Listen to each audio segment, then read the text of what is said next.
Well, these new rules don't focus on routine hacks and internet pranks. These are national security threats that we are talking about. So we wanted to put the question today to our stream team: should cyber attacks from other countries be considered acts of war? On the team today is former NATO Supreme Allied Commander General Wesley Clark and Noah Shachtman, the editor of Wired.com's national security blog, The Danger Room. General, let me start with you. How long has the Pentagon been working on this type of plan?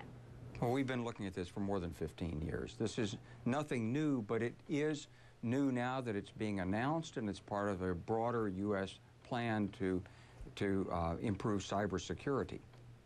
And Noah, what do you think the message is coming from this policy or the announcement of this policy?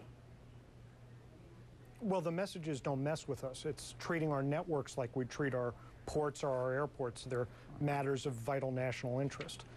But how exactly you would pull off this retaliation and how you would know who to respond to, those are very open questions. Do you have doubts about it, that it can be handled?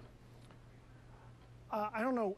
Yeah, I do have doubts. Look, you can tell slowly but surely which computer might have been behind a particular attack, but which person was sitting at that computer, that is very hard to tell. And very often, the Pentagon is left with questions about, was it a hacker, was it a criminal gang, was it someone hired by our government, or was it a government itself that launched a particular attack? So the idea that we're going to go then, bomb Moscow in response to some virus or some worm, I think is a matter that we've got to take with extreme caution. General, do you think the U.S. can pull this off? And is this an actual plan for using this? I mean, for actually taking action, or more of a deterrent? No, it's not actually a plan, it's a policy. It says that it will be treated as an attack. And that means you could respond diplomatically, legally, you could respond with cyber, and you could respond with force.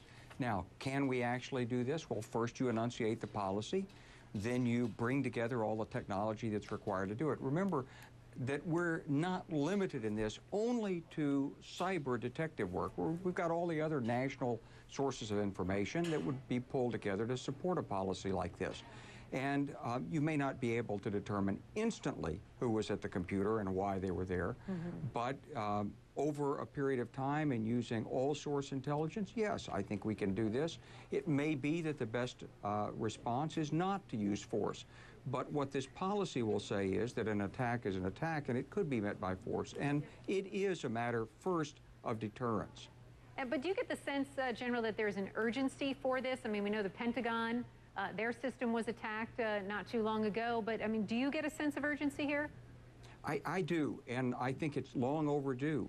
We've known these cyber vulnerabilities for years, and we've slowly ratcheted up our attention to it, but we haven't done so rapidly enough. And there are other nations who have strategic objectives that don't match ours, that use cyber attacks and theft of data and other things to advance their own national security. When they come after our national security, and it's not just a matter of data collection, but it's a matter of interfering in critical national infrastructure, then yes, it has to be viewed as an attack, and it's best to enunciate that up front so there can be no misunderstanding.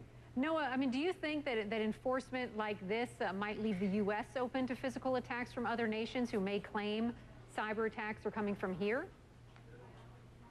Yeah, it's kind of ironic that this policy is being announced now.